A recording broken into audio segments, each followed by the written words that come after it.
Compañeras, compañeros, ¿cómo han estado? En la cápsula anterior les conté las aventuras de los Carrillo Puerto, y más bien deberíamos decir de las Carrillo Puerto, Elvia, sus amigas y el hermano mayor Felipe, y también de todas las mujeres que desde Rita Cetina en Yucatán construyeron desde abajo un nuevo estado más justo y solidario, maya y castellano.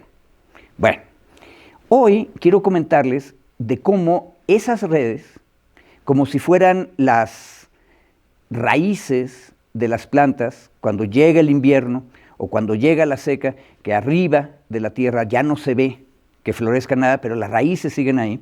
Las raíces de eso seguían vivas. Pero primero, una anécdota personal. Anoto y leo, porque se me andaban olvidando los nombres. Hace como 10 años, estaba yo trabajando en la Universidad Autónoma de la Ciudad de México, que es una universidad nacida de las experiencias populares, pero no les voy a contar de eso ahora. Les voy a contar de un día que nos fuimos a comer en una cocina económica ahí por la Colonia de los Doctores. Iba yo con dos compañeras que eran funcionarias de la universidad, electas por estudiantes y por profesores. Las dos se llamaban María Elena, bueno, se siguen llamando, María Elena Torres Bustillos y María Elena Durán Lizárraga. Las dos eran profesoras de esta universidad. Y empezaron a platicar y descubrieron que sus dos abuelas habían estado trabajando en los años 1930 como profesoras rurales en Yucatán. Eso se llaman coincidencias. Esas abuelas profesoras después regresaron a México y trabajaron en otras partes de la República y formaron familias y educaron muy bien a sus nietas. Estas dos María Elena recordaban muchísimo la personalidad de sus abuelas. Y estas abuelas se habían formado originalmente en el movimiento magisterial y normalista del cardenismo. Entonces, la semana pasada hablábamos de los Carrillo Puerto en los años 1910 y 1920. Una década después, el cardenismo está formando a jóvenes y jóvenes en las normales y les pide que vayan y trabajen en las zonas rurales. La abuela de María Elena Torres, que también se llamaba María Elena Torres, ella y su pareja dijeron, si el general Cárdenas que nos dio la educación nos pide que vayamos al fin del mundo, hacia allá vamos. Y se fueron a zonas rurales en la meseta central, si mal no me acuerdo. Y allí, en medio de la ruralidad y de la marginación, enseñándole a las mujeres y hombres del pueblo las primeras letras, ahí trajeron a la vida a su primer hijo, que es el papá de la María Elena que yo conocí. Ahora, ¿qué es lo interesante de este proceso? Que cuando regresó María Elena Torres, la primera, no abandonó la militancia. Siguieron siendo, ella y su marido, fuertes, decididos, maestros normalistas y también miembros del Partido Comunista Mexicano.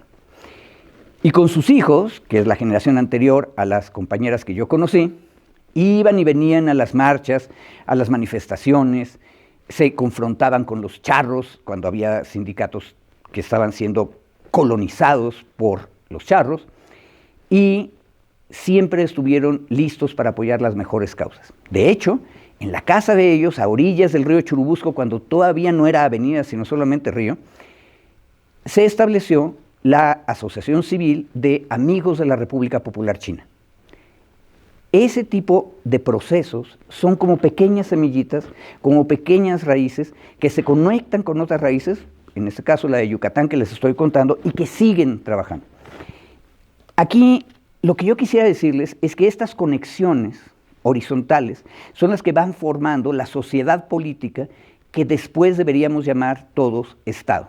El Estado no es el gobierno y el Estado no es la élite.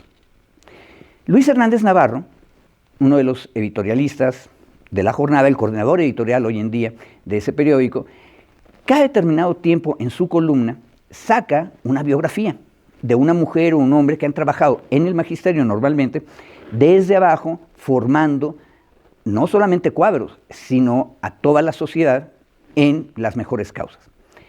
Esas biografías sistematizadas son en realidad la historia del Estado mexicano, pero de un Estado popular que nace de abajo arriba.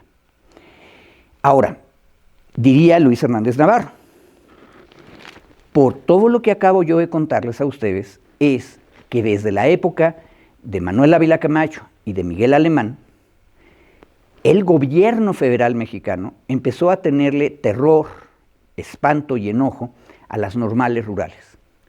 Desde los años 1940, cuando el general Cárdenas salió de la presidencia, las normales de donde habían salido muchos de estas profesoras y estos profesores comprometidos con el pueblo, pero específicamente las que estaban trabajando para formar maestras y maestros rurales, fueron atacadas por la élite urbana que ahora controlaba la Secretaría de Educación Pública.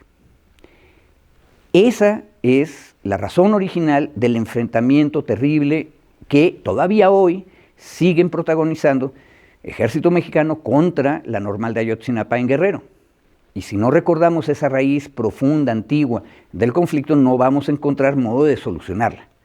Pero esa es la parte terrible y trágica de la historia que les estoy contando. La parte importante, la profunda y la que debe llenarnos de esperanza es que un día en una cocina económica, dos marielenas que no sabían de sus propias familias, o de la familia de la otra, empezaron a platicar y encontraron que sus abuelas habían tenido la misma conexión con una tierra, Yucatán, en donde muchas, 3, 4, 5 generaciones antes, otras mujeres habían estado trabajando por la liberación. Eso, último que les digo a ustedes, es el Estado. Lo otro es la estructura gubernamental. Ahora, ¿cómo le vamos a hacer para que ese Estado que nace desde abajo se convierta en una institución permanente que realmente cumpla con sus tareas? Bueno, esa es parte de la agenda que tenemos que discutir hoy en día las mujeres y los hombres de México. Muchas gracias.